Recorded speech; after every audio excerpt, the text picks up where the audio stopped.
The following is a presentation of Main Street Media, your source for news, sports, and information on Main Street in Middle Tennessee.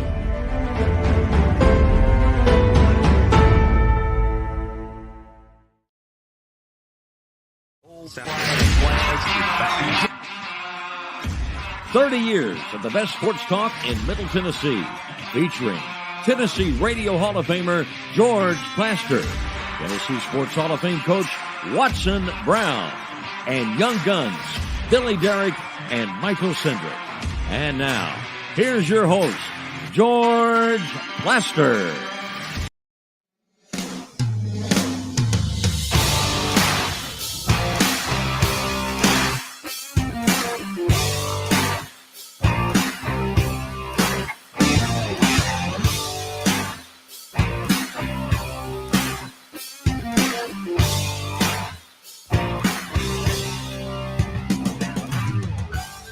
Hello again, everybody. Welcome in.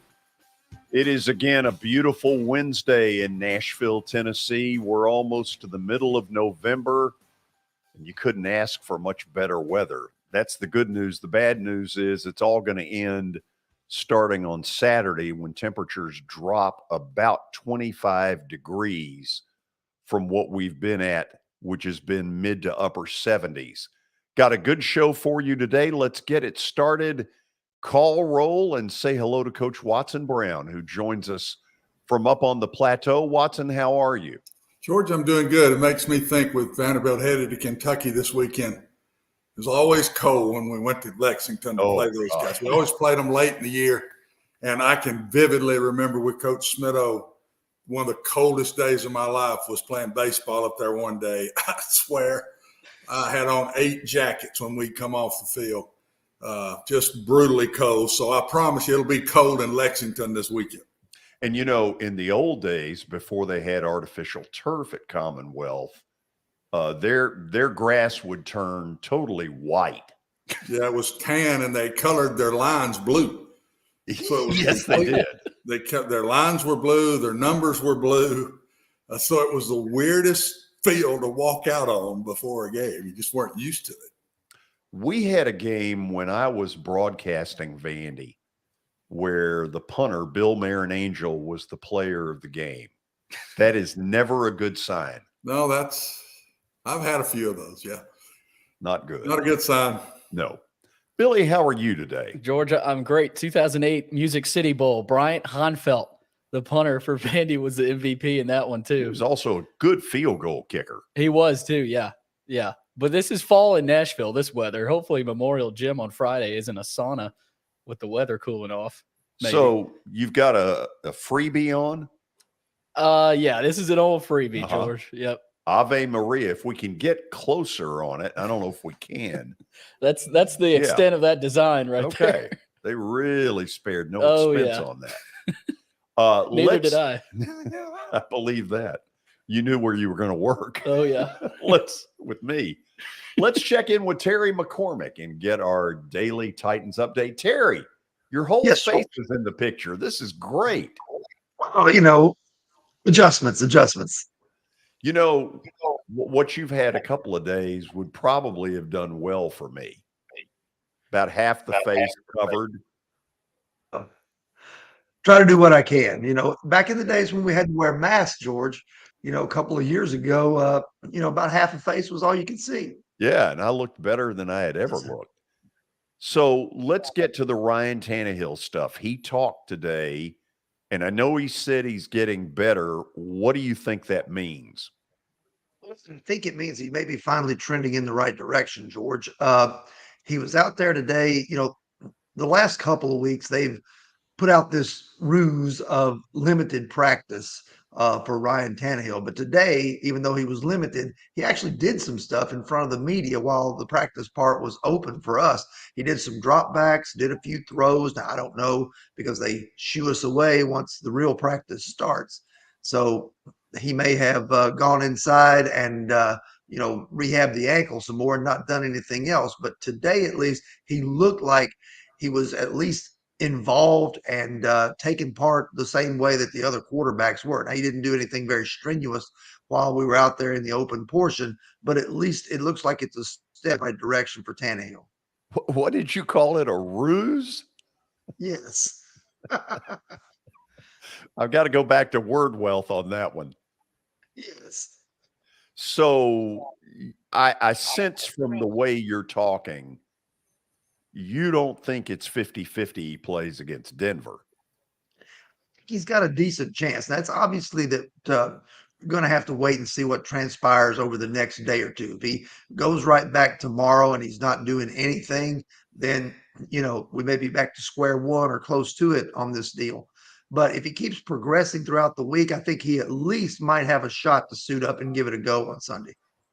What are you hearing on Jeffrey Simmons?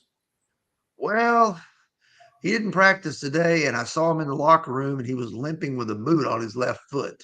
Yeah. So, just judging from that, that's not a great look, but it's still just Wednesday. So, he hasn't practiced the last couple of weeks, but he's been able to go out there on Sunday and really play effectively. So, Jeffrey Simmons is one of those rare breeds that doesn't take a whole lot of practice time sometimes for him to go out there and play at a high level, even if he's, not close to 100%. So, I guess that's a wait and see situation too. But, being in a walking boot is not a good early sign. Watson, I may have to look up a ruse, but I know what a gamer is, and Jeffrey Simmons' picture is right underneath the word gamer. I would say there's some offensive dudes for the Broncos that are watching that close. They don't want to see him, I can tell you. I can't say I blame him. So, Terry, does it sound like we got some better news on Burks today? He was activated into his window of preparation to see if he can come back from the toe injury. He was out there on the practice field. He ran some routes, looked pretty good during individual work. He was seemingly, cautiously optimistic that he might be able to give it a go on Sunday. Said he would just have to see where things stand throughout the week. But I think, getting him back can only help this passing offense, which really kind of bottomed out Sunday night in Kansas City, only completing 5 passes and none to a wide receiver. So anything he could give them would certainly be welcome at this point. Okay. Anything else on your end? Well, today was basically a kind of a glorified walkthrough, it looked like, from what we got to see, because they had so many guys, especially on the defensive side of the ball, playing so many snaps.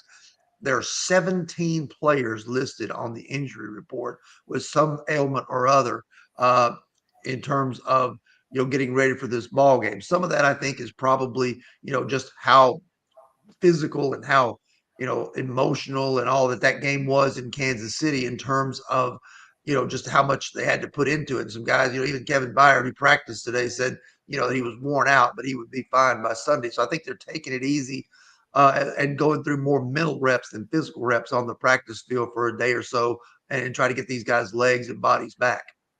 Terry, appreciate it as always. Good report, and go Braves. Oh. Wow. All you get is a smile. I know, I tried. He's not fighting back as much anymore, though. No, he knows his team's got some issues. But then again, neither are you. No, I've sort of toned it down a little bit because we are no longer the defending world champions. No, you can't fall back on it anymore, George. Hadn't felt like it for about 3 weeks, to be honest. Yeah. Well, that was the Daily Titans update with Terry McCormick, sponsored by Sumner Funeral and Cremation. They are sharing their family with yours in your time of need, now with 2 convenient locations in Gallatin and Hendersonville. You can also find them online at sumnerfuneral.com. Don't forget about the Justin Tucker team with Platinum Realty Partners. They are proven to be trusted with your most personal asset. Give them a call at 615-906-8458. All right, we start today's update with Josh Allen. Bills head coach Sean McDermott says Allen will miss practice due to an injury to his throwing elbow, but he could play against Minnesota this weekend in a huge game for Buffalo. Watson, obviously this is a big, big deal in Buffalo, but their saving grace is Case Keenum, in my opinion, is one of the 2 or 3 best backup quarterbacks in the league. Yeah, but he's not Josh Allen. There's a major drop off, and that it concerned me when I saw the play live. Yeah, and the way his elbow bent back, elbow ligaments are not a good thing. They're not a good thing at all, and they sometimes take a lot longer to heal than you think. And now he is one tough dude. I think he'd try to throw right through it. He threw a ball about 70 yards second play after he hurt it. I know. But I promise you he's sore. The sore elbows are not a good thing for throwers, pitchers, or quarterbacks. I hope they can get him healthy because he's fun to watch. Whew, sure is. I think he's the most fun guy in the league because he'll just flat take it and run over you. It's exactly what I think Malik Willis could do as a runner. I think he's big and strong enough just to run like a tailback. I mean, that sweep that Josh Allen ran the other day for a touchdown, it looked like a tailback carrying the ball. He ran over the safety to get in the end zone. So, I mean, he's my favorite one in the league to watch play. Another big, strong quarterback, Matthew Stafford. He is in concussion protocol. Rams quarterback Stafford is. McVay said that this week. He entered the protocol on Tuesday after consulting with the Rams medical staff. So tough break there for the Rams. Watson, you worry about this because he has taken a beating, and he does not have Josh Allen's physique, of Godzilla coming at you. No, and there's a few years between them too, and he's getting protected about like he did in Detroit. He ought to be used to this. But they don't look like anywhere close to the same team they were in last year. When going deep, I don't know. I feel for him because has he been hit a few times in the NFL? Can you name one you think's been hit more than him that's still playing? Not in a while. I'd say he is the top dog on hits playing quarterback in the NFL. Meanwhile, the Brooklyn Nets have hired Jacques Vaughn as their head coach with a deal through the 2023-24 season. He had been serving as their interim head coach since replacing former coach Steve Nash. So it got out last week that they wanted to hire Ime Udoka, who is on a year-long suspension by the Celtics. Well, that went over like a total lead balloon. That place is a 3-ring circus. If Jacques Vaughn can get their locker room straightened out, God help him. He'll be the NBA Coach of the Year. Yeah, I'm not sure who can do that. But people around there say that with Kyrie Irving suspended, that has lightened the mood in their locker room considerably. Yeah, but how long is he going to be suspended, do you think? I don't know. Honestly, I'm not convinced he'll ever play again in Brooklyn. I don't know. I think they've had it up to here with the word suspended opens doors. Oh, sure it does. I've heard suspended many times. And usually when you say the word suspended, they reappear somewhere along the way. Well said. Last piece here, Dusty Baker is going to return as the Astros manager next season. Fresh off his World Series win, he has agreed to a 1-year contract to remain with the team. So, George, this might be kind of a I don't know, maybe a last tour here for Dusty Baker? He's 73. Look, I'm not happy the Braves didn't win it all, but I'm happy for Dusty Baker. Dusty Baker was in the on-deck circle when Hank Aaron hit home run number 715. A former Brave who has gone on to a long and very distinguished managerial career. Watson, this was his first ring, and I'm happy for him. Yeah. He is, you listen to everybody talk everywhere he's been.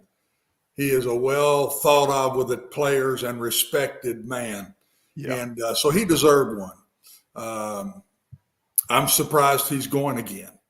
Maybe he thinks they're just really good and he wants to try it one more time with a really good team. I don't know, but I mean, I really thought that would be it. But good for him. That's what he wants to do. 100% behind him. He's basically my age, and he's earned it. After winning the World Series, he said he wishes Hank Aaron was still alive to see it. He said he was really important and impactful in his career. I didn't know that, George. On deck. On deck. Wow.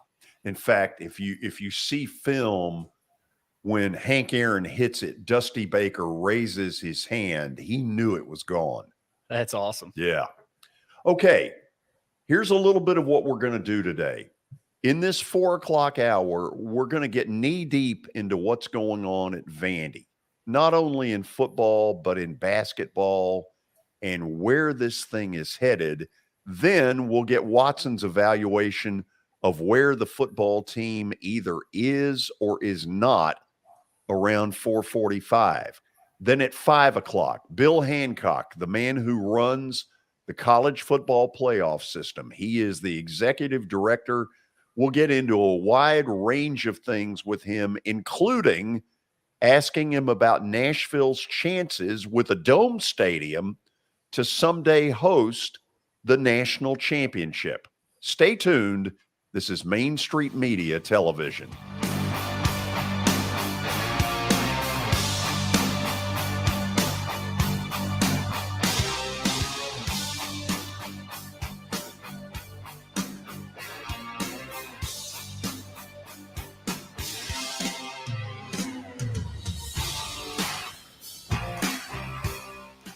Buying or selling a home can be a very personal experience. Why not go with the team that receives nearly all of their business from referrals? Clearly a trusted name in real estate. The Justin Tucker team with Platinum Realty Partners has sold more than 500 homes in the last 7 years. Voted best in Sumner County multiple times. Proven to be trusted with your most personal assets. Call the Justin Tucker team with Platinum Realty Partners at 615-906-8458. The Justin Tucker team with Platinum Realty Partners, Middle Tennessee's most trusted team in realty.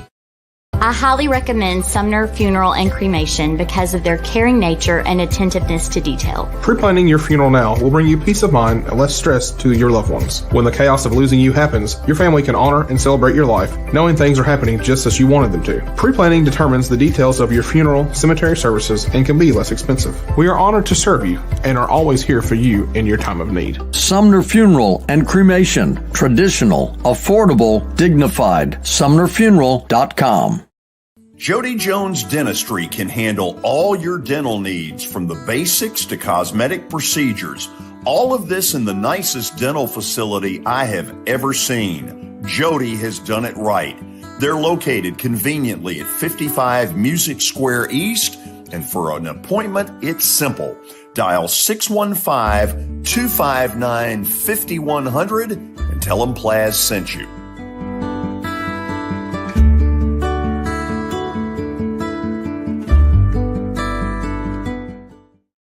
When you're thinking about golf, consider Riverside Golf Links. Under new ownership, the course has improved dramatically. It's now 27 holes, complemented by a 9-hole executive course. Book a tee time now at 615-847-5074 and get ready to enjoy the beauty of golf in the Old Hickory area at Riverside Golf Links.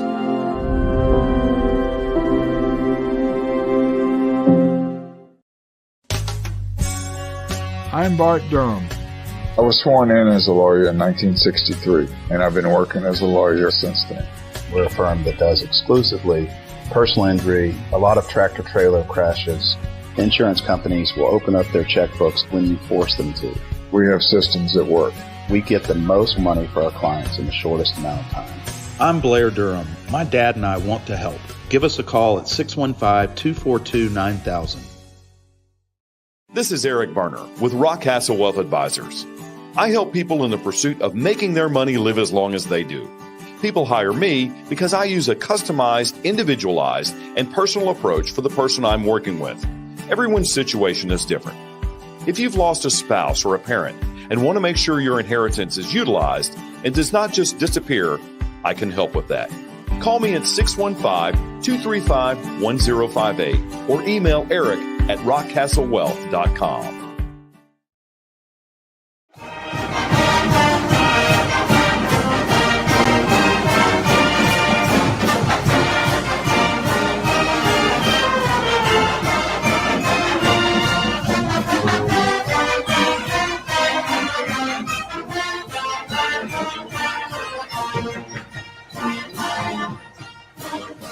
Well, in about a 48-hour period, I was able to attend two of Vanderbilt's sporting events. Saturday night, I went to their football game against South Carolina, which was fairly depressing. And then Monday night, I had the, distinction of being the only person in the gym who could say, I've been the play-by-play announcer of both teams. Vandy, back then it was Memphis State, now University of Memphis, walked in very excited about the fact that these two teams would start playing each other. I think they should. I think it's a great rivalry that really has been off and on for years. But then you walk in Memorial Gym, which has been one of my favorite places. I grew up in that gym. Sorry about the phone. I need to remember to turn that baby off. Watson, go ahead and say it. What would happen if Billy did that? Oh, what would happen if I did that? We'd be yard dogged. You think I wouldn't understand if it happened to you? Huh? You don't think I would understand if it happened to you? No. There would be no sympathy. No whatsoever. Turn that blankety-blank phone off. Fine. Poor old Terry. How many times did poor Terry do it? He did do it. He did do it. He had more than once. He got some dirty looks. He got roughed pretty good. Anyway, Watson, I walked in Monday night very excited about that and was absolutely stunned when I walked into Memorial Gym. It's one of the great old arenas in the country, but it was turned into a sweatshop on Monday night. I don't know that I've ever been to a game in that gym where it was more uncomfortable and more unbearable. And it really sort of brings me back where I'm going with this. I want Candace Lee to succeed. I like her. I think she's trying very hard to change the narrative.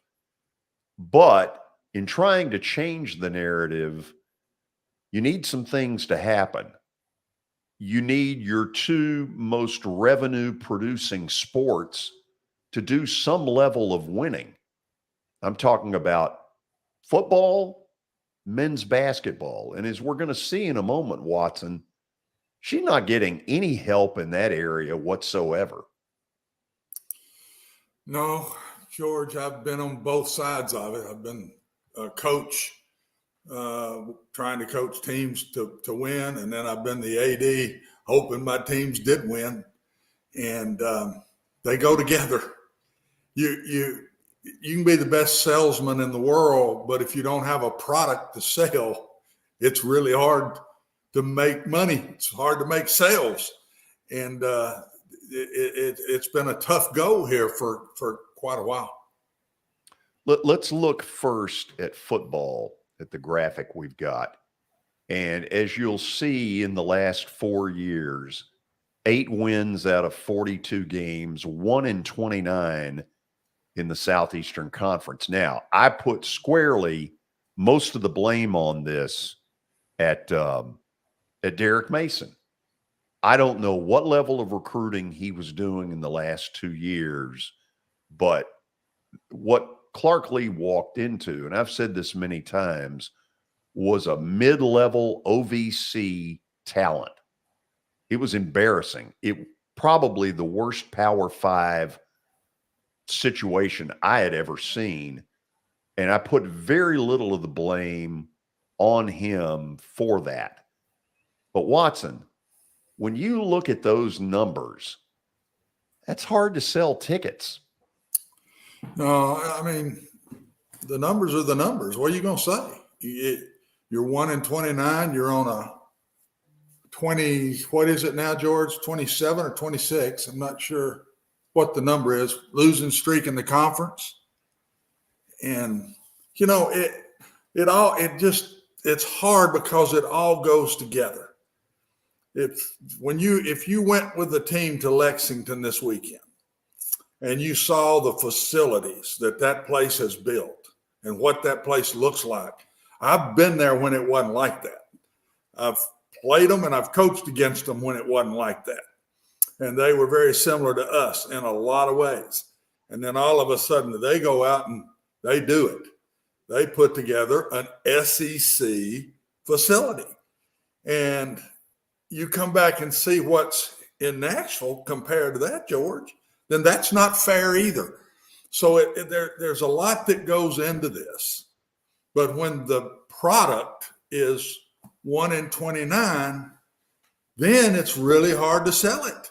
It's hard to sell season tickets. It's hard to sell gifts. It's hard to sell marketing pieces. Lord, I've done it all as an AD, and I know how it feels when you don't walk in an office to see a very important person and you ain't got a lot to show. And so everything gets hard when the product ends up like it is right now. And you just got to keep working, but you've got to start changing things. These facilities have got to start coming. They've got to. We've got to spend money on our coaches like the rest of the SEC does. It's hard to sell recruiting, George. Right now, I can vividly remember we weren't winning a lot of games in my time. And in my last 2 years of recruiting, the fourth year, we were 35th in the country. The fifth year class, we were 28th in the country. But every SEC team was in front of me. Every single one of them. I was still last in the SEC in recruiting. It's a haul, man, and a lot has to be done. It took us too long. We finally got McGugin Center built and up to a really nice place when it was built. You remember, it was very nice. Yep. But it was in the fifth year. It was in the last year that I was there. So it's just hard. But when you get to this point, man, you got to dig out and you got to start somewhere.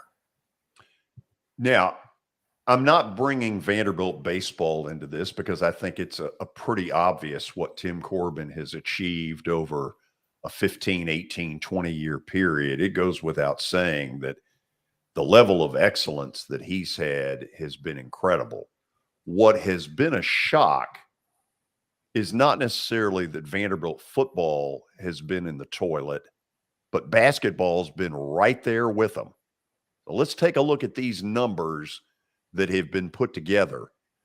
You'll see at the top Bryce Drew's deal where he went 0-18 in his final regular season at Vandy in the SEC, and then Malcolm Turner fired him after the SEC tournament loss.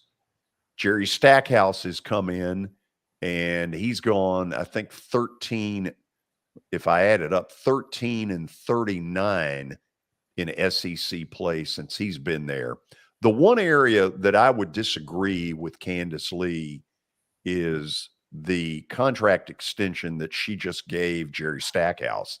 For the life of me, I have no idea what it is he's done that has earned that extension.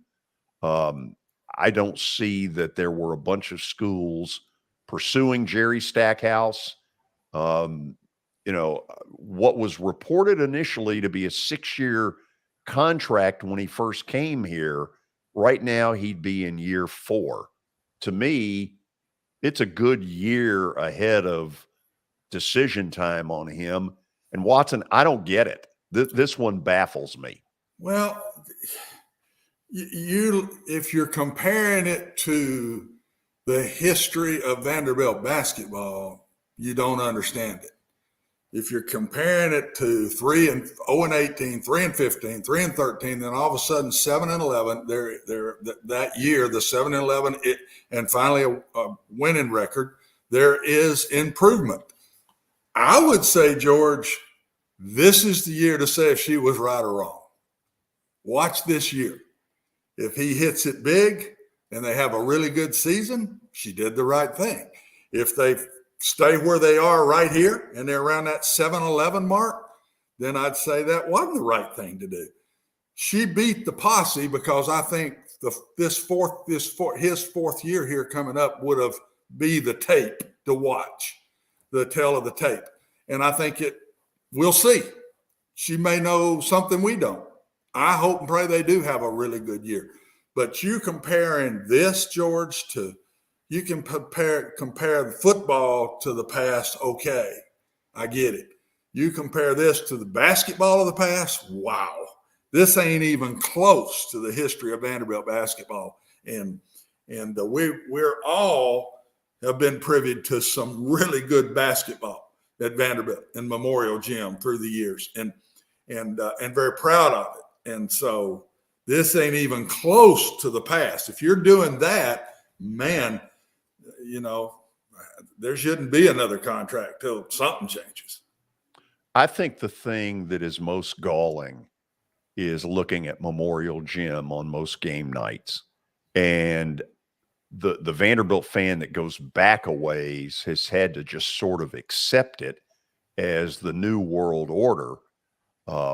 You might as well tear down the balconies that Clyde Lee built. They're no longer needed. No, and that's, it has changed. I know back in my time in football, in those latter years, we were selling 26,000 season tickets. Now, Lucy Jones did a great job in the ticket office and all that, but they were also being bought by Alabama, Georgia, Tennessee, and George, as well as I do, very seldom you'd walk in there and you had when those better teams came to town, all of them weren't your fans in that stadium. And we still see that in the travel with the fans, but the Vanderbilt has fallen off. The ticket sales has fallen off. Same thing with Memorial Gym. Is it because we've fallen off in basketball, or is it because of the Preds, the Titans? It's different than it was when you and I were coming through. They had no competition for anything. And that leads me to, man, somehow you got to get out and sell. You got to fight it and find a way to sell more because you've got a lot more competition. George, you remember in the old days, the Tennessean and the Banner, Vanderbilt or Tennessee sports was the headlines every day. Right. Every day of the sports page. Top headline every day. Now you see them, you don't even see it really. It's on back pages somewhere most of the time unless there's a big win somewhere. And so there's a lot that's different, that's harder today than it was. But, man, you've got to try to find a way to improve it. And this one to me is more glaring than football because there's kind of been a consistency through football, a break here or there. But this is not consistent to Vanderbilt basketball's past. And it's one of the areas that I give Stackhouse horrible marks. He has been a complete zero in the area of promoting his program. Yeah. Jerry Stackhouse isn't out and about encouraging people to get behind his program. You don't ever see him. You don't ever hear him. He's been a zero in that area. And before I would have extended his contract, I would have made it clear to him what the expectations were, that as a head coach, you've got to help us market. There is no doubt that everybody at Vanderbilt has to get involved in this. the numbers that come into Memorial Gym, the numbers of Vanderbilt fans that are coming to Dudley Field, and now it's called excuse me if I, yes, thank you, is way down. And again, it can be said to the Titans and the Preds and whatever else. It could go to that, but you can't just sit there and accept it. You've got, what I think is missing, George, that I don't see is not the alums. We've never been deep in alums because they live all over the country. Is the sidewalk walk-ups, the community walk-ups that you pick up, the Vandy Lances, if you want to say, the Vandy Lances of the world have just disappeared to me.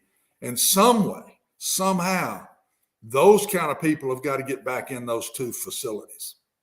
I think if you're being honest, their fan base is now somewhere in the 6,000 to 8,000 range. And I think it's the lowest I've ever seen it in my lifetime. And that's discouraging. I get it. When you don't win, and you don't win in the two biggies, and when your basketball gym's a sauna, and it was Monday night, it was embarrassing. Now, the one thing, I can't blame this on this new guy, Deermeyer. I don't know the guy. I've met him one time for about 45 seconds.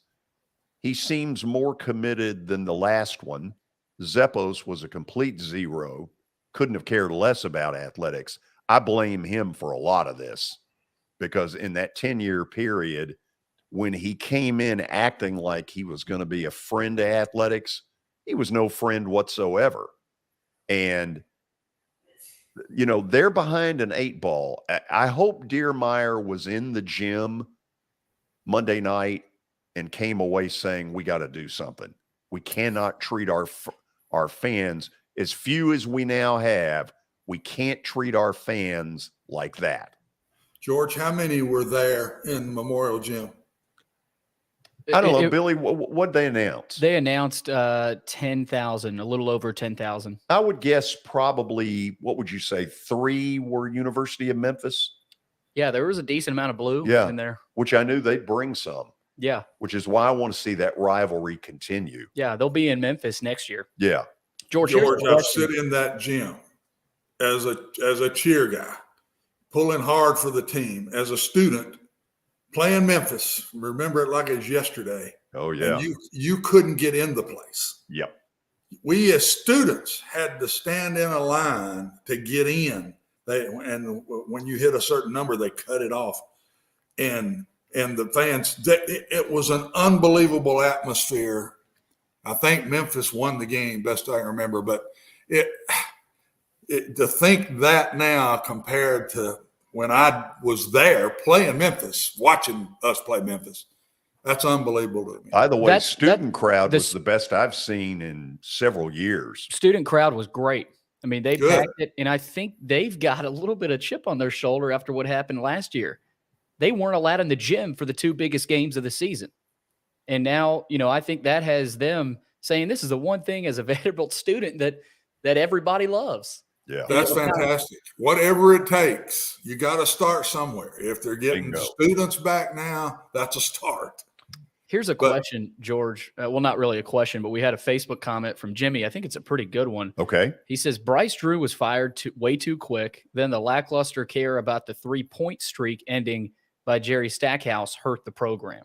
I don't know about the Drew part being fired too quick, but this 3-point streak, that was a big deal. And he might have wanted to rethink how he reacted to it. Anyway, I know we got to run. We'll get into specifics on Vanderbilt football and get Watson's analysis when we come back. This is Main Street Media Television.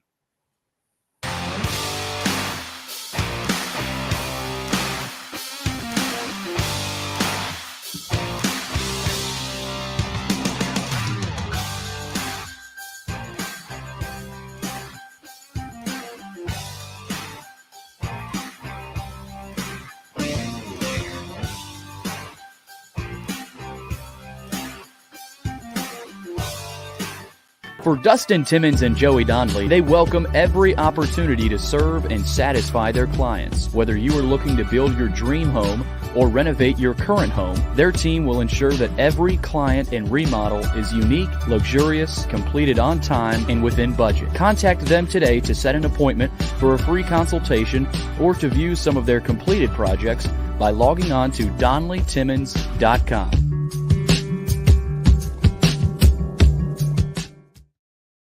At WellSkin Dermatology and Aesthetics, we pride ourselves in providing access, innovation, and a patient experience second to none. Access to care and treatment when you need it. Innovation with medical-led cosmetics and various on-site technologies for full-service treatments with a customer experience that is calming, casual, and effective. Independently owned, providing medical, surgical, pediatric, and cosmetic dermatology and more. Visit WellSkinMD.com to schedule your appointment today. WellSkin Dermatology and Aesthetics. Access to healthier skin. It's your last chance to get a spring tune-up for summer. Complete Service Heat and Air can clean your coils, check out your motor, and make sure you have cold air on that first hot day of summer. Complete Service Heat and Air is located in White Bluff, Tennessee. We do service and repair on heating and air the right way. 24/7 service. Call us at 615-797-3997. That's 615-797-3997. Serving Cheatham, Davidson, Dixon, Hickman, Humphreys, Montgomery, and Williamson counties. Have you heard about the high levels of radon in Middle Tennessee? Radon gas is the second leading cause of lung cancer, second only to smoking, and has no color, no taste, and no smell. The only way to know if you have radon is to test for it. Duret Radon Mitigation offers testing for small and large-scale residential and commercial properties, plus mitigation services. Visit DuretRadonMitigation.com to request testing or get a free estimate for mitigation. That's DuretRadonMitigation.com.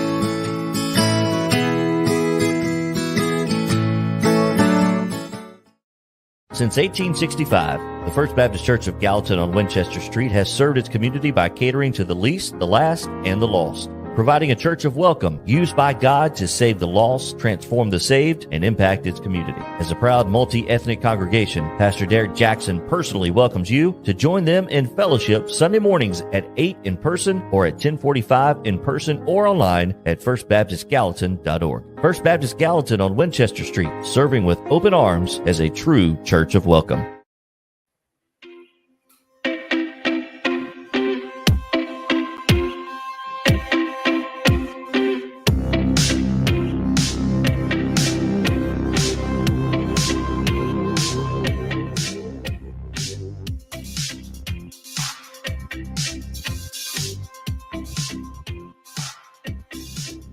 So, Watson, let's get into the football team and the analysis of yours on the field. And I'll start with this. I talked myself into believing they had a shot Saturday night against a pretty average South Carolina. And the truth of it is they weren't anywhere close. No, I think the talent level is closer, but you just didn't feel in the game, George. I know what you're saying because you didn't feel they were ever going to win the game. They're there and they're decent, but you never felt like they're going to win the game. And I thought that might be one they could break this string with. And I just hope and pray somehow this string could get broken this year and not have to carry that into a third season for the kids. The pressure of that, as I've said before, I've been in two of those. One of them at Vanderbilt as the offensive coordinator when we broke the lone one, the 30, I think it's 33 games that we broke at Ole Miss. Yeah. It was a big deal when we broke it. And then I had one at Rice as head coach I walked into, and it was 30-something in a row. And we broke that against TCU and then won immediately the next week. So I hope and pray he gets that done. I just believe it's so hard to get, George, talent to be an upper level defense in the SEC. That is really hard to do. To get talent levels up to the Alabamas, LSUs, Georgias, to get that kind of defensive talent is really hard. I think it's easier to get the offensive talent to be able to move the ball. I really believe they're going to have to get to where their offense is going to have to average somewhere around 30 a game to be a solid mid-level 4-4 type SEC team. So they got to keep getting better on defense, yes, and keep getting better players, but you've got to get better on offense and score more points. I think they can get to that in time, but that's where I think you make up the difference. And, George, the whole thing about Vanderbilt is recruit the best you can. You're never going to be number one in recruiting in the SEC. You're probably not going to hit the top level. But be the best you can be. You got to be great developers of talent, great developers, and then you got to win close games. And I lost a lot of close games in my time there. So that's the three pieces. But in my opinion, George, they're going to have to keep getting better on offense and score more points. They're going to have to win games with the defense giving up some points, I think. I don't think they can win 17-14 consistently. They might win a game here or there that way. But first thing you want to try to do is win one. Second thing you want to try to do is get up to around 4-4. See if you can get yourself in the middle of the pack and then try to keep climbing from there. To get to 4-4, I think they're going to have to average 30 points a game on offense. So that's where I think they got to keep making the most strides. Okay, let me stop you there. A.J. Swan has now gotten the starting nod, but twice had to go away because of injuries. He will not play against Kentucky. Watson, I think that is a huge problem for them as they try to develop something on offense. George, the offense is where it starts, and it starts by finding a way to keep your quarterback healthy. I mean, raise my hand. Here's a guy that's hotter than a firecracker, and we're rolling. And second or third game of start of my junior year, I'm injured and done. You have to find a way to keep your quarterbacks healthy. Whit Taylor, unbelievable, stayed healthy. Had really good offenses. He was able to stay healthy. Eric Jones, some really good offenses. He was able to stay healthy. He didn't miss a game. They're going to have to find ways. They're going to have to find ways. Schumer, he stayed healthy. He did not miss games. So you got to find a way to protect your quarterback and keep him up, because when that guy disappears, man, it's tough.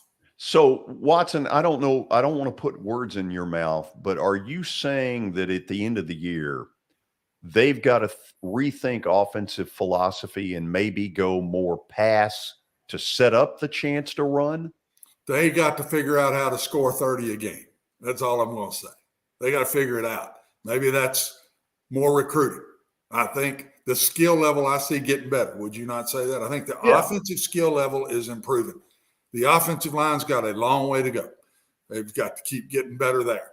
They've got to keep improving a freshman quarterback. I think he has the talent, but they got to keep him on his feet. If he keeps getting hurt, there could be a serious one coming if you're not careful. They cannot get him hurt, George. He's got to stay on the field and keep getting better.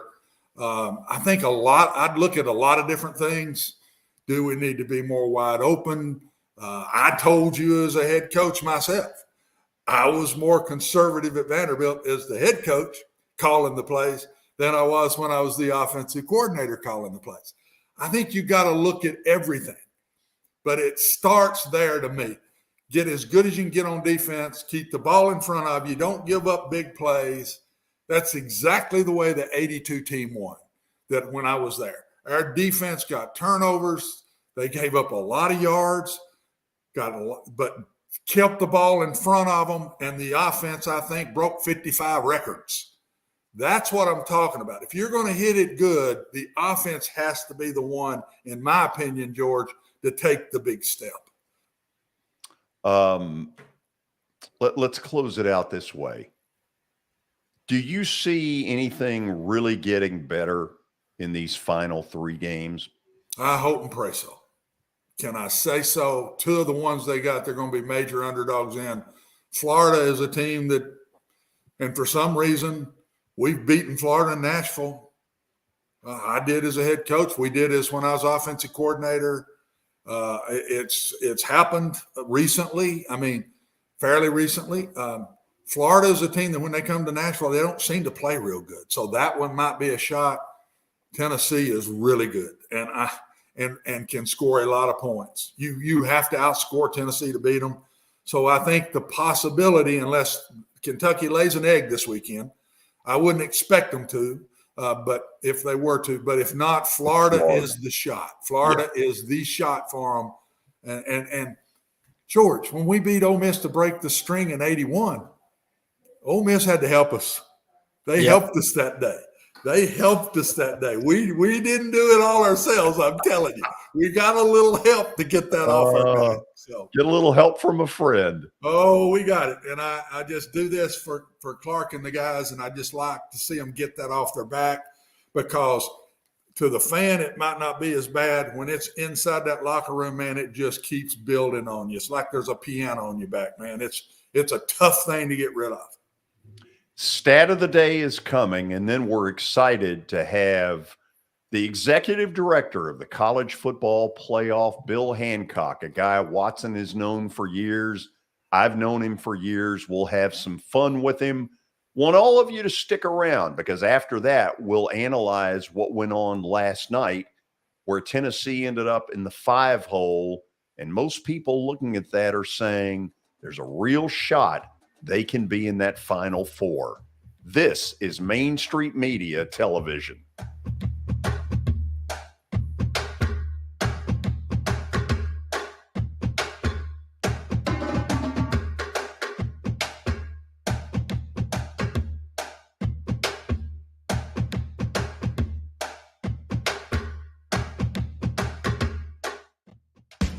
Christmas for Kids is back at the Ryman this November 21st. Christmas for Kids provides children with shopping sprees, coats, and unforgettable experiences every year. This annual fundraising concert helps bring that experience to more kids. This year is hosted by Phil Vassar and includes Chris Young. The frontmen, which is Richie McDonald, formerly of Lone Star, Larry Stewart of Restless Heart, Tim Rushlow, formerly of Little Texas, Essex County, and a whole lot more. Christmas for Kids, November 21st. To purchase tickets, go right now to Ryman.com.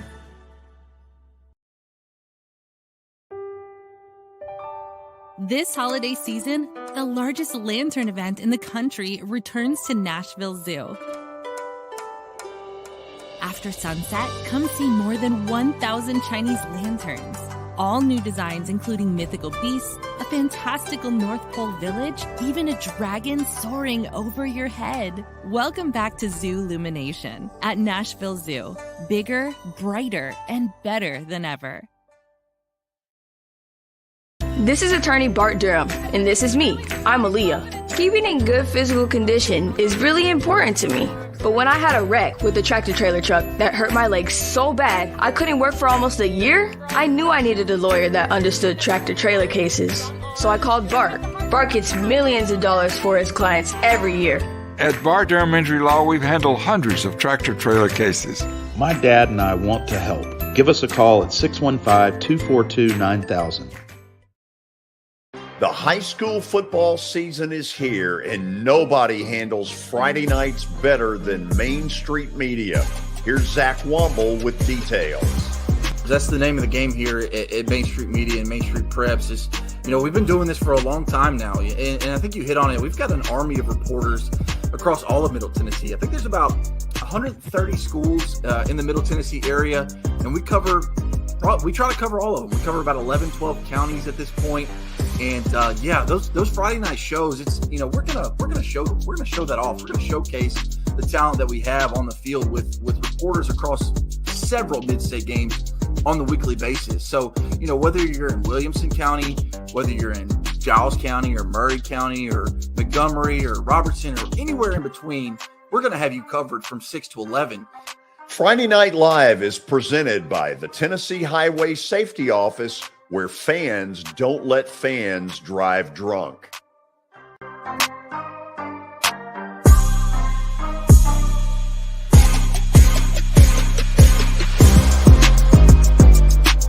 When I made the decision to host the Plaster and Friends Celebrity Bowling Night, Strike and Spare is where I turned. And what a wise decision that turned out to be. They have 5 locations in our area with family attractions. They're perfect for birthdays, groups and corporate outings, and holiday parties. For more info, it's simple. Go to strikeandspare.com.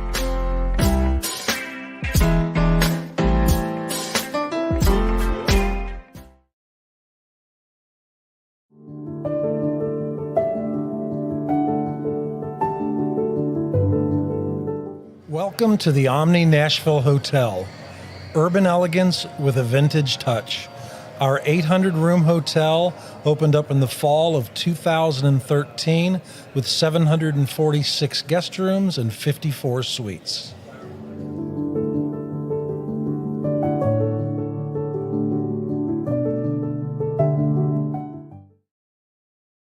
Hit After Hit has become the baseball store in Tennessee.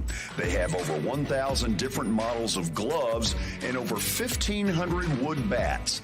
They also have several Iron Mike pitching machines as well as a Hit Trax machine. If they don't have it, you probably don't need it.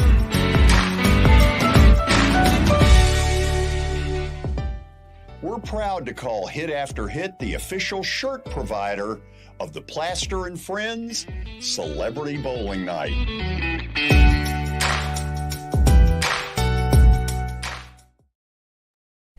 Hey everyone, I'm John English. This is Keith Wallace, and we would like to welcome you to John English Antique Sports and Cards in Shelbyville, Tennessee.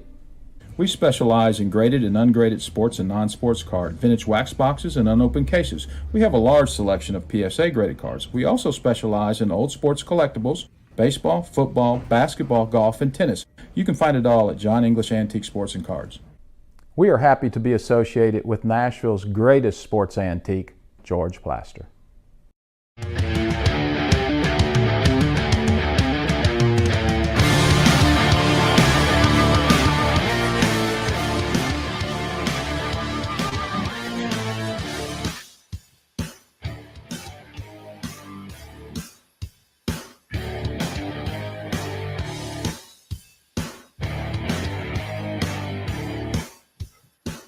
Welcome back into the George Plaster Show. It is now time for Stat of the Day, powered by John English Antique Sports and Cards over in Shelbyville, Tennessee. They've got memorabilia, trading cards, antique and historical sports equipment, games, advertising, and so many other sport-related items.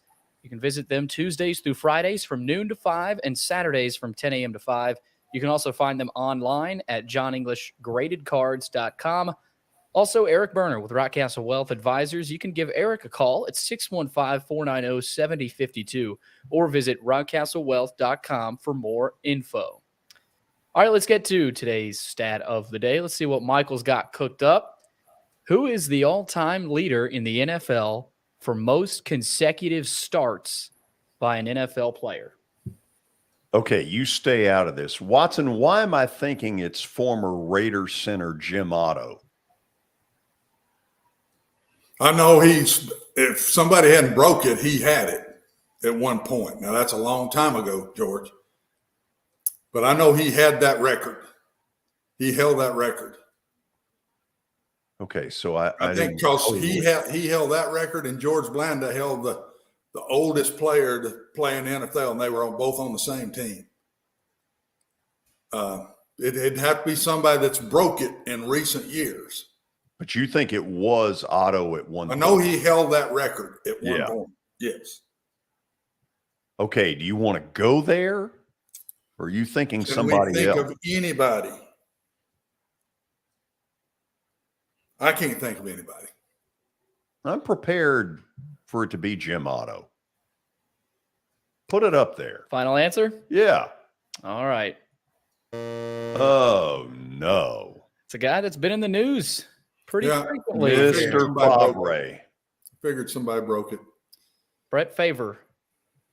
And George, we should have started in that position because in today's world, the way they protect them, it's a different world than it was back when George Blanda was playing. Billy, I have fun with this. I did a game of his in college. My Memphis State team played his Southern Miss team. And you say, man, that was a long time ago. How long ago? The game ended in a tie. There's a generation, Watson, that has no idea that we used to have ties. Oh, no. Well, they were, it's all you had. There wasn't any overtimes. Wasn't no such thing. Yeah. That's what year did that come in? Have we got any clue about that? Mid 80s. No, because in 87 they were still doing it. Early 90s, I'm guessing. 1996. Ooh. That's when the NCAA adopted an overtime rule. Fast find on your end. It's amazing how smart you can be with a computer in front of you. Hey, Watson, while we wait, Bill Hancock is not with us yet, but we got something we can do here. Billy, do good at your reading. I'll try to, George. This is the Middle Tennessee Bone and Joint Clinic, 5 o'clock hour. They combine state-of-the-art orthopedic service with a family atmosphere. Whether you've got a sports injury, a sprained ankle, like whatever Darren McFarland has, or a major joint replacement, MTBJ has the staff, training, and equipment needed to take care of any patient in any circumstance. Visit them on the web at mtbj.net for more information. Well, I have no doubt that Darren appreciates your throwing his name into that. I'm sure he will. Let's put up, and obviously we're in a little bit of a holding pattern on Bill Hancock, and as soon as he joins us, we'll put him on with you. Let's look at what went on last night with the College Football Playoff Committee. Here is their 1 through 12. Watson, give me some thoughts. Tennessee couldn't be sitting any better. That's my thought. I mean, they can't. George, I think they're better off losing the game, sitting where they are, than if they'd won the game. I swear. Because they'd have to win an SEC championship, or they could fall out of the top 4. And now they're first man in, and Michigan or Ohio State's going to lose a game. They play each other here in 2 weeks, 3 weeks, whatever it is. It'd be near 2.5 weeks. And TCU's got to go to Texas and go to Baylor. And I don't see but one team that could catch them, and that's Oregon. And I don't believe they can. I don't think Oregon can pass them. All Tennessee has to do, in my opinion, is to win the last 3 and have a little style points with it. And they're in because one of those top 2 are going to go out. A lot of people say, well, Michigan might not drop past 4. Depends on how that game goes. If they get beat a couple of touchdowns or more, they're sure out. But I'm not sure if Tennessee wins out that they would stay in front of Tennessee. And the other piece is TCU. It's going to be hard for TCU to beat Texas on the road, beat Baylor on the road, and win the Big 12 championship. They've got to win all 3 of those to stay in the top 4, in my opinion. George, can I throw a scenario on you guys? Well, sure. What if LSU wins out here in the regular season? They beat Georgia in Atlanta. Are they in? I mean, I was talking about that with somebody today. You want today. one phrase? 40-13. Right. I think it kills them. So you think no matter what they do, they have no shot? Well, if that's the expert. Oh, that's what I'm asking. I'm not an expert by any means, but I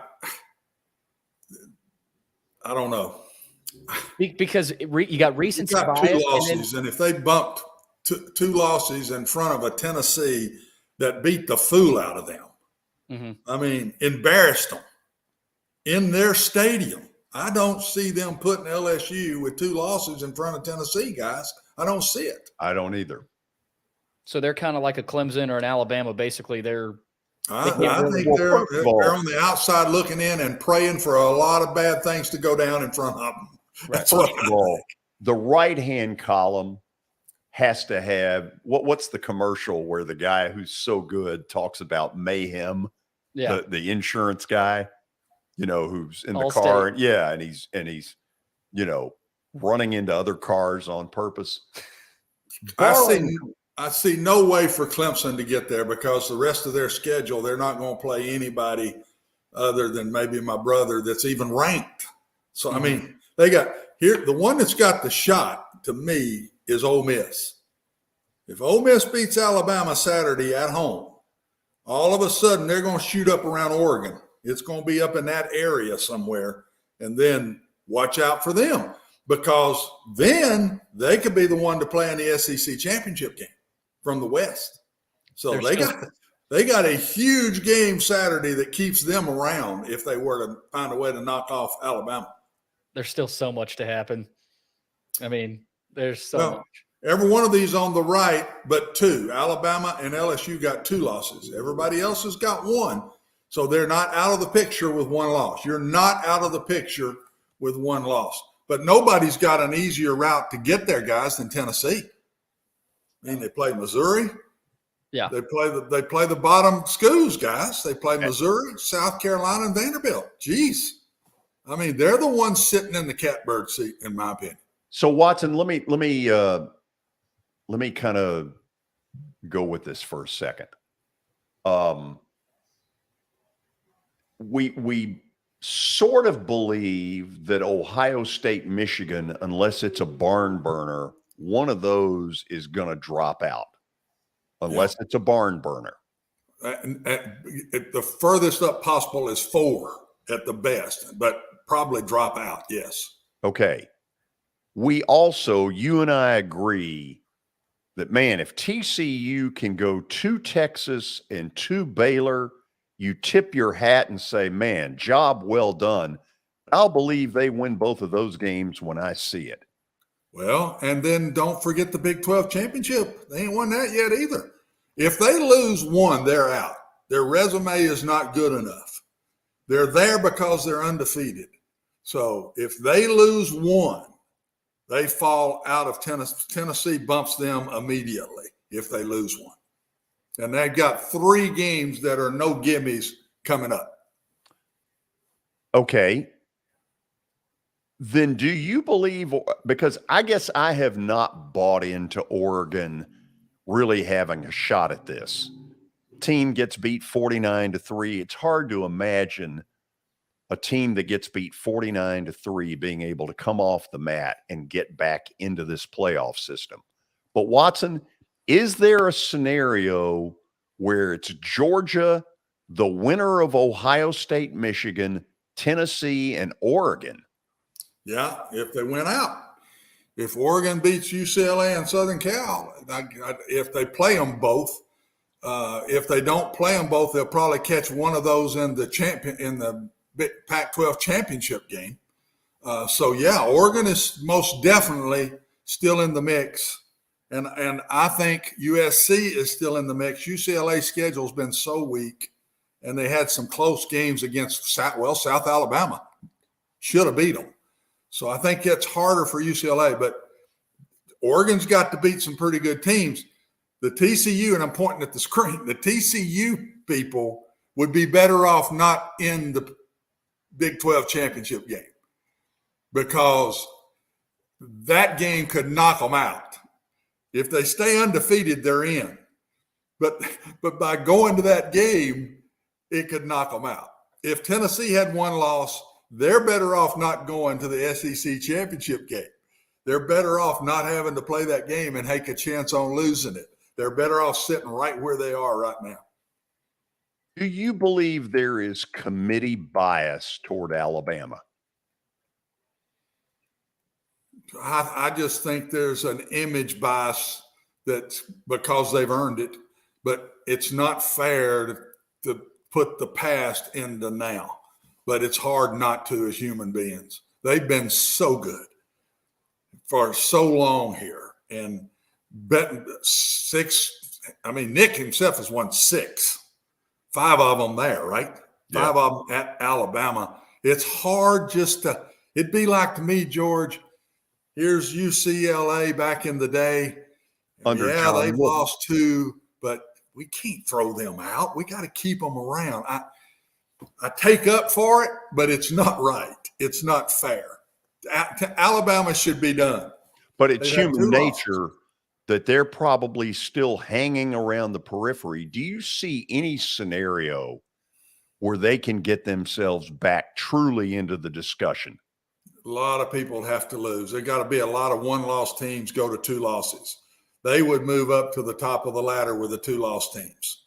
But with 1-loss teams in front of them, I see no way. LSU's got 1 loss in the division to win the division. Alabama's got 2. LSU has to lose twice, George, not to go to the SEC championship. Right. They've got to lose 2 more times. I don't see that happening. So Alabama, I don't think is going to get in the championship game or the SEC championship. I don't see any path. They've got to have a bunch of people lose games. I mean, a bunch of people lose. What path does Georgia have? Go ahead and put that thing back up there, Billy, if you can.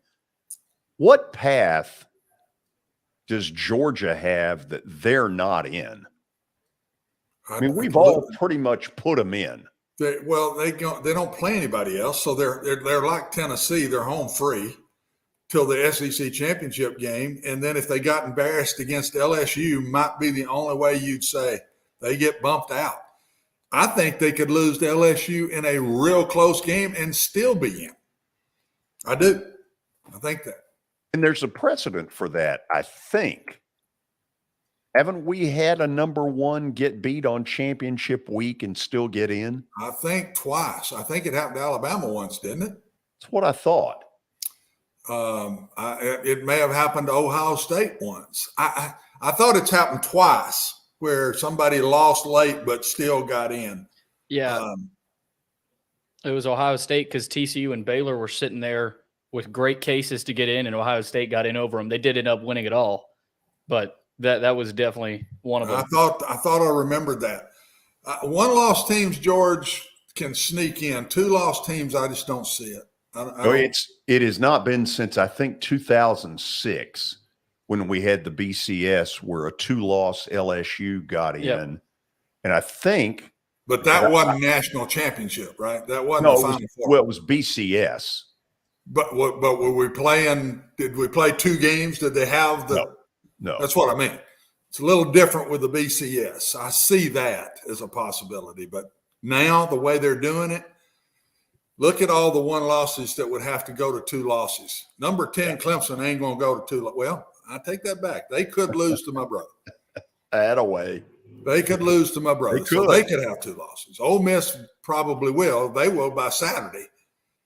They're 11-point underdogs, I think, or double-digit, whatever it is.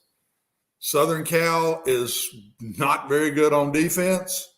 UCLA, not very good on defense. When you're not very good on defense, you got a chance to lose another game. So this thing is still up in the air. But who would you pick on the board that's sitting any better than the Big Orange? I can't name one. Only Georgia. The 4 in front of them, maybe Georgia. They better not get embarrassed. Tennessee's not going to play anybody like LSU. Right. They're not playing. Georgia has to play an LSU. Not playing in the SEC title game will be a benefit to Tennessee, I think. I'm telling you, Tennessee not playing in that game. I promise you, if TCU wins the next 2, they'd love to not have to play in that game. God, you know it. Because then they'd be in, but then they got to still win that game to get in. And Tennessee's sitting there, go to it, boys. Now, they better take care of business. They don't want to flounder around. And I mean, they sure don't want to lose one because then they're done. But even if they let one play them real close, that's going to hurt them bad. They've got to win, and they've got to do it with some style points. We're going to come back. We are efforting to get Bill Hancock in. Not sure exactly what has happened yet. But when we come back, whether he is with us or not, we've got an angle to show you about all this that I think is really going to get your attention. Stick around. This is Main Street Media Television.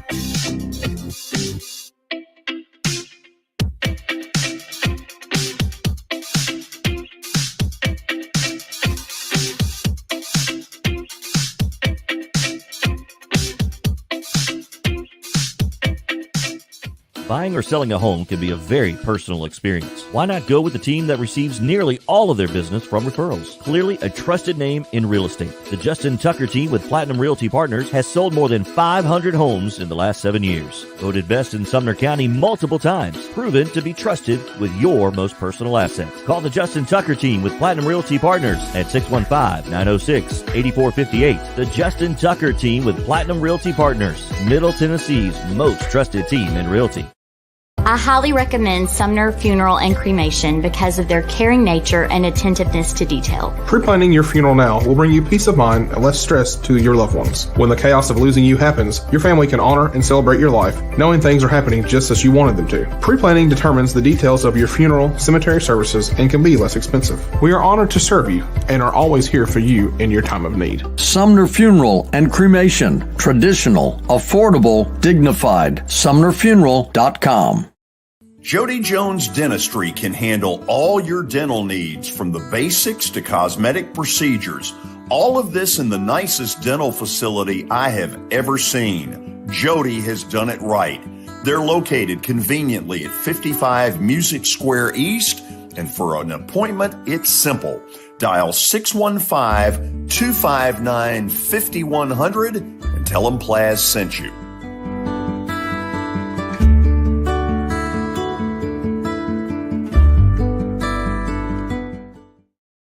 When you're thinking about golf, consider Riverside Golf Links. Under new ownership, the course has improved dramatically.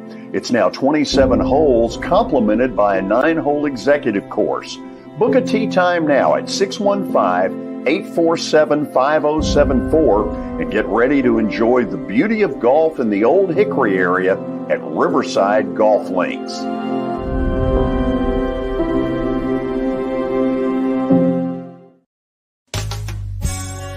I'm Bart Durham.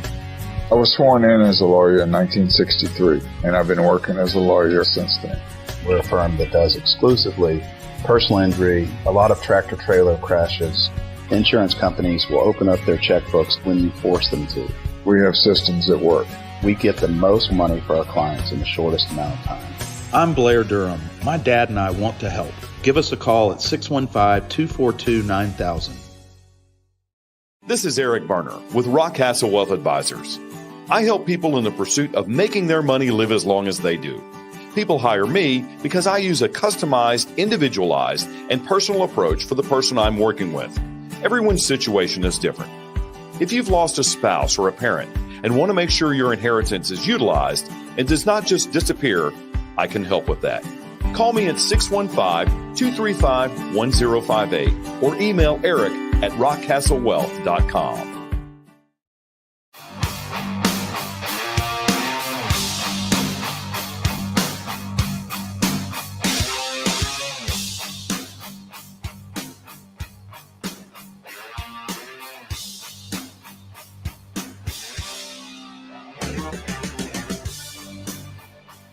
Well, we got a little breaking news that maybe I'm the only one that cares about it, but Billy, have at it.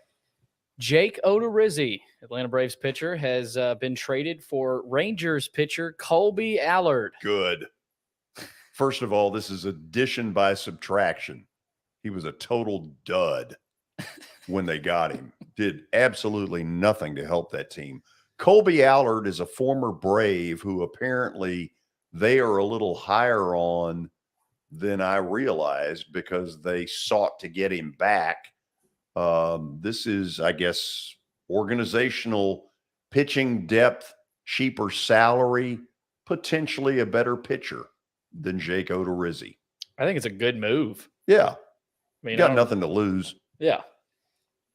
So, Watson. What? Okay. Going to have some fun here.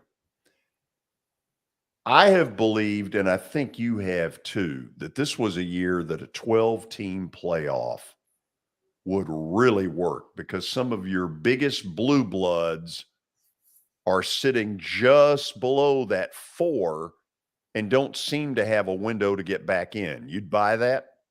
Oh, that's what I was going to hit Bill with. What a perfect year for them to sell the 12, because this is it.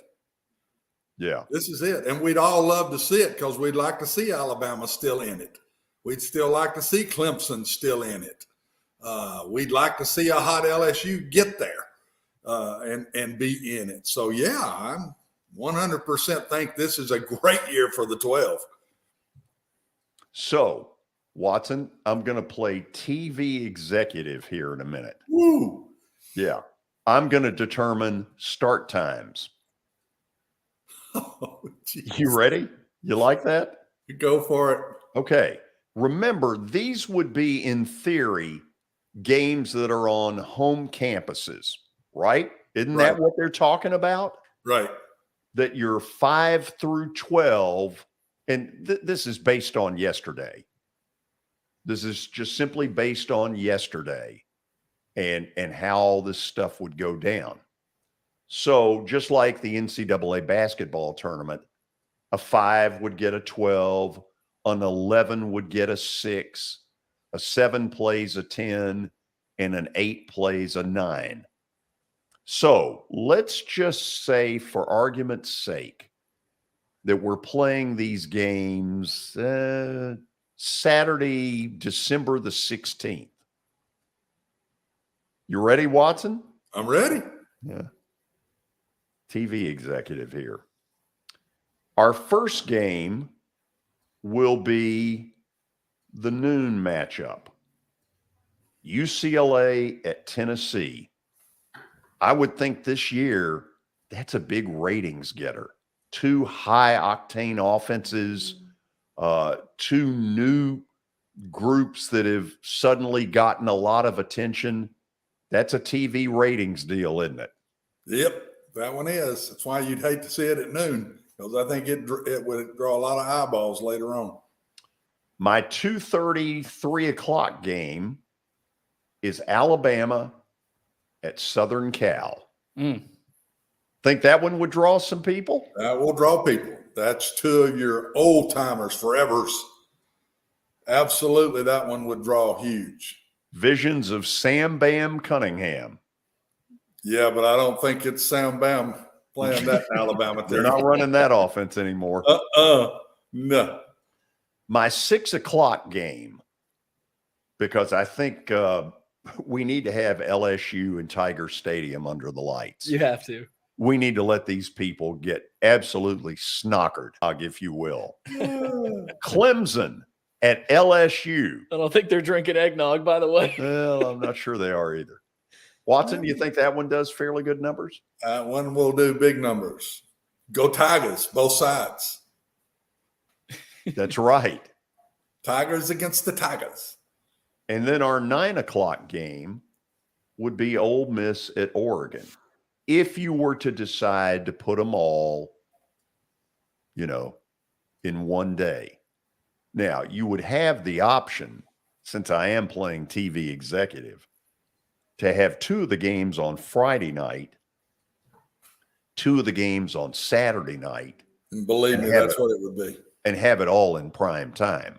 Yeah, that's what it would be. At which point, UCLA, Tennessee would be a Friday night at 6. Yep. You think the Strip in Knoxville would enjoy that? They'd love it. Then we'd have Ole Miss, Oregon at 9 o'clock on Friday. Then we would probably go, we're going to rearrange things a little. 5 o'clock, because it gets dark much earlier. 5 o'clock will be Clemson, LSU on Saturday. 8 o'clock, Alabama at USC. Any problem with TV? Hey, any problem with TV ratings there? None whatsoever. These That's venues, why a lot of money will be paid for these games. That's why this is going to happen. We will have a 12-team playoff. Too many dollars can be thrown around through all this. Think of where you're going here, Billy. I know where you're going. Neyland Stadium. The thing in Oregon, Autzen, I think is the name of it. Autzen Stadium. One of the loudest places going. Yeah. Tiger Stadium in Baton Rouge. right there with Neyland Stadium. And then the old LA Coliseum with that band playing that same song 100 times. Great venues. Watson, I don't know what it is that is being worked on right now with the networks about carrying this stuff. But I would think as you try to sell, does a 12-team playoff work? This year, those matchups, based on the standings from yesterday, holy cow. Well, and then look at what comes after it. 5 plays 4. So whoever 4 would be playing Tennessee, because Tennessee would be favored to win. Then 6 plays 2, 7 plays 3. I mean, you could still, one would be playing 8, which Alabama would beat Southern Cal right now. So Georgia and Alabama would be playing, and it ain't even semifinals yet. It's quarterfinals. You could have some good games, man. Well, a question that I don't know that, Bill Hancock would answer this, but how much say do the TV networks have in picking the 4-team playoff and then down the road the 12-team playoff and those matchups? Who's in? Well, yeah, who's in? But they don't get any. They wouldn't get any. I think you have to be very careful that is emphatically the answer. Yeah, I don't know that it is. I don't think they'd have any say in who gets in. None. We'll see, because if it comes down to a Tennessee or a TCU, and then that if TCU is undefeated, does Tennessee still have a case over TCU? No. If TCU is 4, there's 3 in front of them, and they go undefeated, Tennessee ain't getting in. Listen, here's the thing. If everybody else, that ain't going to happen, though, Billy, because Ohio State or Michigan is going to lose. So there's going to be some form of change in that top 4.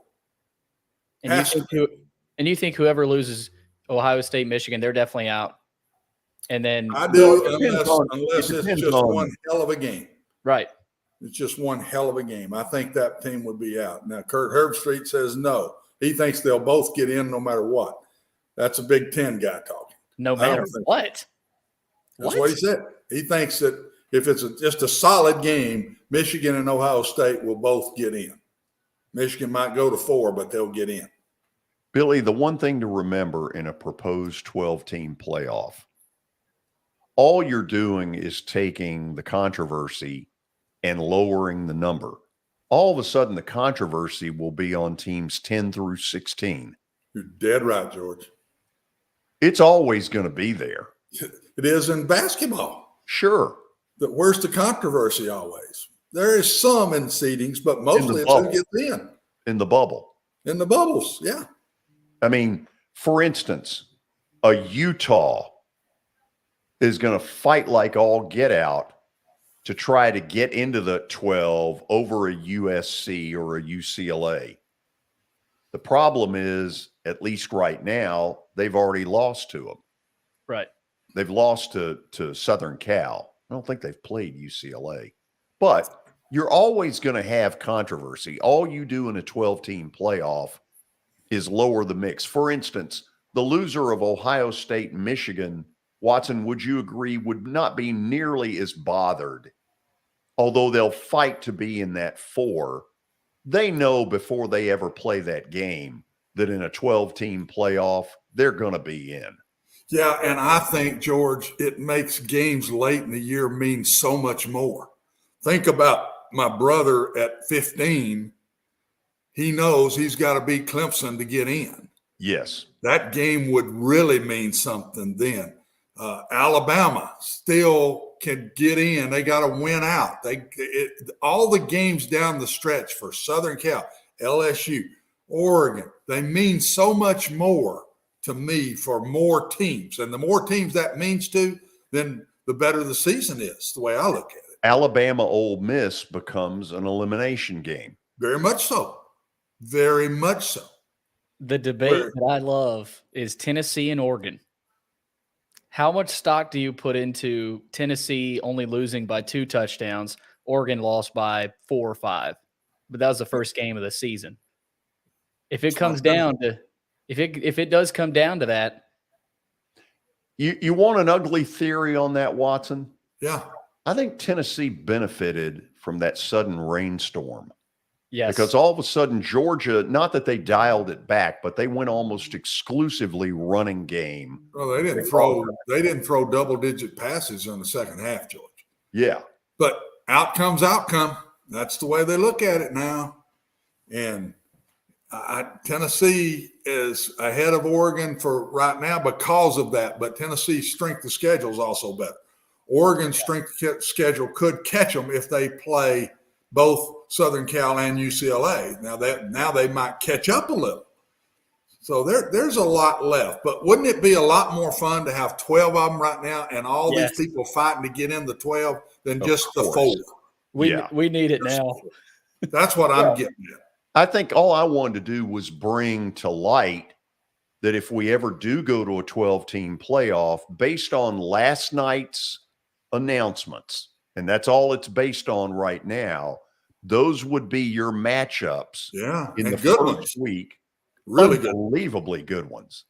Yeah, and you remember, George, back when this all first started talking, we said, well, there might be some bad games. There ain't no bad games in that bunch. None in that. No. And with Alabama, and with the top of college football sort of evening back up, it's going to get even better. It has this year. Yeah. So this is the year. This year. This is the year where you sit there and say, man, it'd be nice to have it. Bring it on. Watson, do you believe they would go home campus first weekend? Yes, I think that's what will happen because they know their fans can't keep paying to go to all these games. And so they got to put some of them on campus or they're going to break their fans. And they know if the fans can't go, it's going to hurt the crowds. And the one thing to look at here, guys, still, though, there is no group of 5 in here. Yeah, everybody has been saying you get it down to 12, a group of 5. Well, they're not. They're not right now. There's not a group of 5 in the top 12. Technically, Chris Yao actually commented in. Technically, Tulane would be in the 12 team this year because of the group of 5, the conference they're being guaranteed. Yes. Yeah. So see, I don't like that. I just don't like that. But I still want to see the best teams play. I'm a group of 5 guy. I've been a head coach at group of 5s. I was a head coach at one Power 5. So, but I just want the best 12 teams playing, guys. That's what I want to see. I want to see these games right here. This is when I think it's worth it when I look at this right here. Yeah. Adding the group of 5 feels like a little bit of unnecessary chaos down the road because there might be some teams from that 10, 11, 12 mark that feel like they're in, but you get put in over a group of 5 school. Well, into each life, some rain must fall, but this is pretty good stuff. And it was pretty good right here. Showing you what would be there. We'll go to the break. Hopefully we can get Bill Hancock on sometime in the near future. I'm sorry. I don't know what happened here, although knowing Bill, I'm sure he ended up in some scenario where he got incredibly busy. Yeah. Either way, we'll wrap things up with the Plaster Bet of the Day when we come back.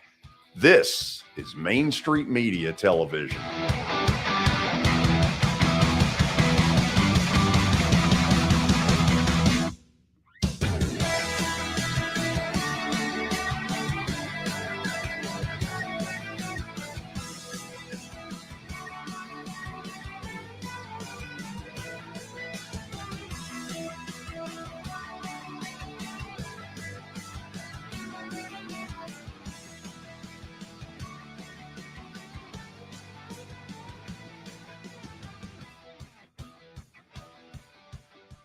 Hit After Hit has become the baseball store in Tennessee. They have over 1,000 different models of gloves and over 1,500 wood bats. They also have several Iron Mike pitching machines as well as a Hit Trax machine. If they don't have it, you probably don't need it.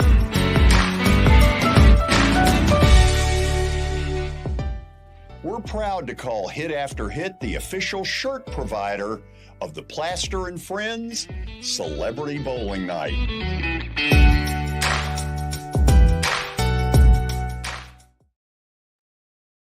This holiday season, the largest lantern event in the country returns to Nashville Zoo. See more than 1,000 Chinese lanterns. Welcome back to Zoo Illumination at Nashville Zoo. Bigger, brighter, and better than ever. When I made the decision to host the Plaster and Friends Celebrity Bowling Night, Strike and Spare is where I turned. And what a wise decision that turned out to be. They have 5 locations in our area with family attractions. They're perfect for birthdays, groups and corporate outings, and holiday parties. For more info, it's simple. Go to strikeandspare.com.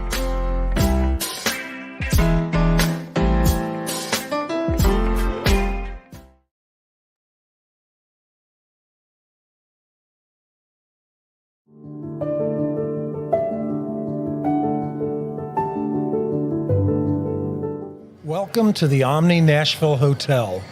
Urban elegance with a vintage touch. Our 800-room hotel opened up in the fall of 2013 with 746 guest rooms and 54 suites.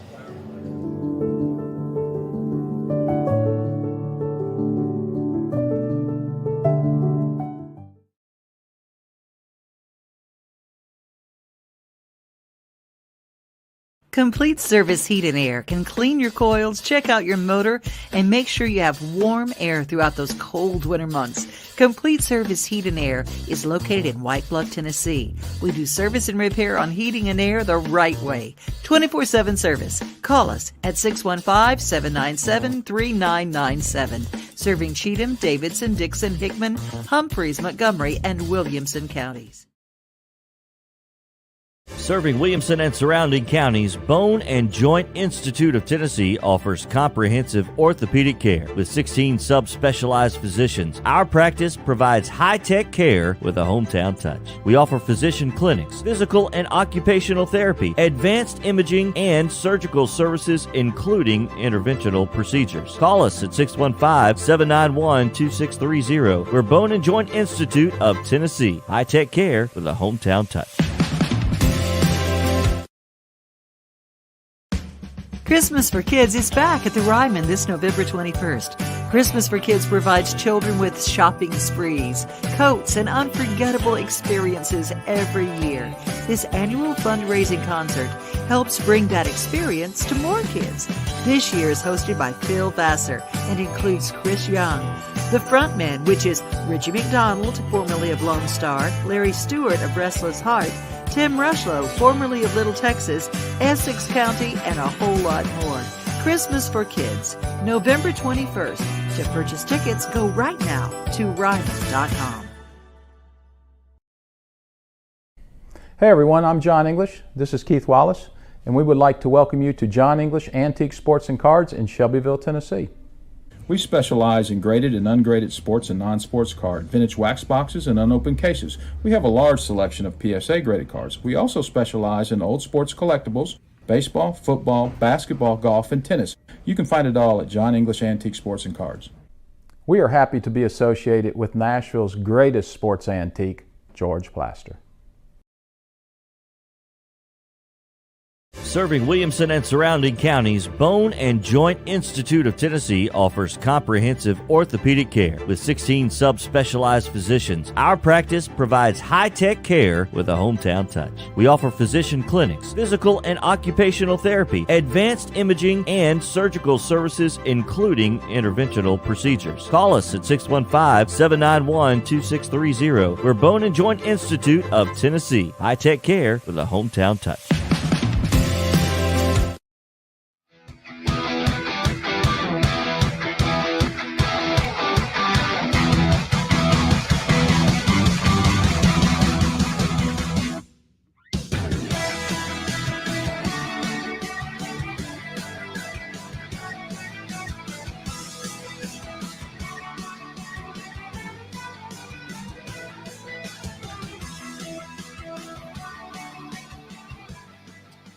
It is now time for Plaster's Bet of the Day, powered by Bart Durham Injury Law. Since 1975, Bart Durham Injury Law has aggressively protected the rights of a broad range of victims of car accidents and personal injury in both Tennessee and Kentucky. If you too have seen your life interrupted by an injury on a highway, in a hospital, or at your workplace, let their attorneys do the work fighting for the full financial compensation that you need. Learn more about Bart Durham Injury Law by logging onto their website. That's bartdurham.com. George, big time win last night with the 2-team teaser. My goodness. It was, let's see, forgetting the teams right now. It was Eastern Michigan and Toledo. I didn't even watch those games, but you got the win. Watson, because of that, we're now at 48.5%. Told you, don't go below 48. And I know it. Rats jump off the ship, bud. You get that. Right. You see those rats jump off that ship, you get below 48. We were getting some votes of confidence when I'd gotten within one game of 500. Tonight is not an easy one. All these MAC games, and by the way, once you go MAC, you can never go back. I've used that before. Yeah. It's getting a little old to you. Fine. So are you and me. Thank you for at least putting you in it. Oh, yeah. So that's nuts, because usually you don't do that. I didn't expect that last part, and me, Watson. Yeah, that's what I said. Thank you for putting you in it. I've never heard that before. You're welcome. So the 3 games tonight that are in the MAC are all single-digit, really close call kind of stuff. Buffalo, Central Michigan, Bowling Green, and somebody. That's a big help to you. Anyway, they're all in that like 1 to 3 point range. I just didn't feel confident about any of them. Stay away. Yeah. So we are resorting to the association. 2 really bad teams this year so far. They hate each other. This is a big rivalry game. The Clippers hate the fact that the Lakers have sort of been their daddy for a long time. And now all of a sudden the worm has turned a little bit, and the Clippers are the better team. And I think anytime they get the chance to stuff it down the Lakers' throat, Watson, that's exactly what they're going to do tonight. Yeah, you stay up late and watch it. No, I'll look at the score in the morning. I'm not as confident with you on this one. Really? I'm not as confident with you. Well, who would you have taken tonight? I hadn't even looked at the MAC. So, and I won't see any of those games either. Wow, those are all 6 o'clock. No, you got bedtime at 6:45. I think I'll pass. Dinner at 4. I just kind of fall asleep through those MAC games sometimes. Well, I'll say this about the MAC games. There are 3 things in life that are guaranteed: death, taxes, and if you go to one of those games late, there are seats available. And the fans there look like they're out of their minds. Look like they're frozen. Well, you see a bunch of people with shirts off, and it's ridiculous. I'll say this. My buddy John Steinbrecher, the commissioner of the MAC, this was a great marketing tool. No, yeah. That was good he did that. That helped. We know more about the best he could do. That's about the best he could have done for that conference.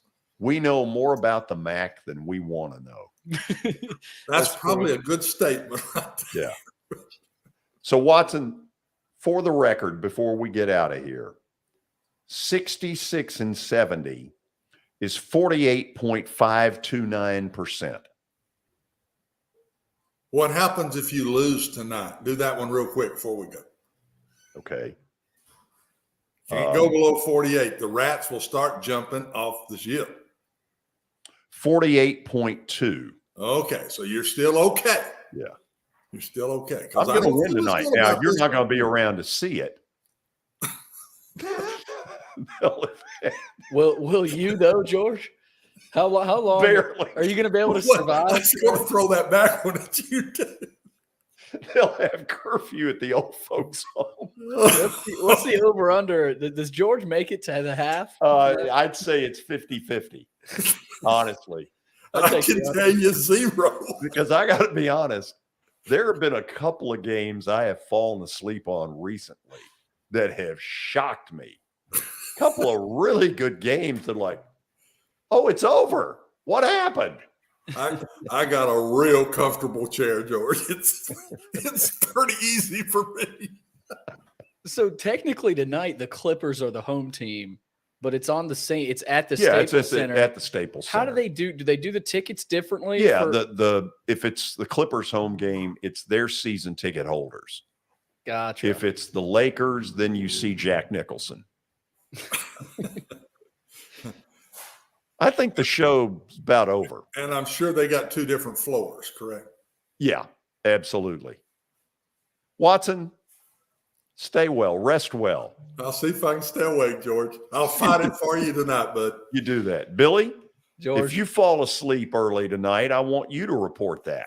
I will. Yeah, I don't think you will. I'll have a report beginning of the show tomorrow. I think you'll lie about it. We're out of here. See you tomorrow. Underdog Picks. The only person that's happy is Darren. See you tomorrow.